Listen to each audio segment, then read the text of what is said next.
Happy Friday, Brian Manning here. Let's get right to it. So Monday this week, pretty quiet news day, not really much to talk about there.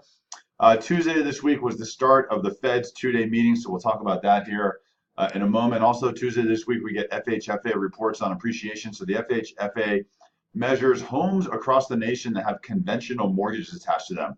And on a year-over-year basis, those homes appreciate at a rate of 6.4%. So really good to see there. Wednesday this week, we got new home sales. New home sales measures signed contracts for new construction transactions. Those are up 3.5% on a year-over-year basis. So really good to see strong growth there. Also got the Federal Reserve. So we got a Fed rate hike, which everyone expected. Not a big deal. Also, what was really the market mover was the removal of the word accommodative out of their speech and really moving more into a neutral position.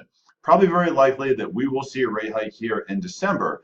What's interesting, though, is the impact that we're going to see next year. So right now, the Federal Reserve meets on average, I think it's 8 times per year, but they only do a press release out of 4 of the 8 meetings on an annual basis. And typically, if the Federal Reserve is going to raise or lower rates, it's only going to be when they have a press release. Well, next year is going to change, and after every single meeting, all 8 of them next year, they're going to have a press release, and Jerome Powell will speak every single time. It's going to add a little more volatility in the markets because now there's potentially a chance for a rate hike or comments on inflation or whatever it could be, anything that could be market moving from the Federal Reserve 8 times in a year. So that's going to be something for us to watch out for next year. Also, we got pending home sales. Pending home sales were down 2.3%. This is in the face of mortgage rates being higher, lack of inventory.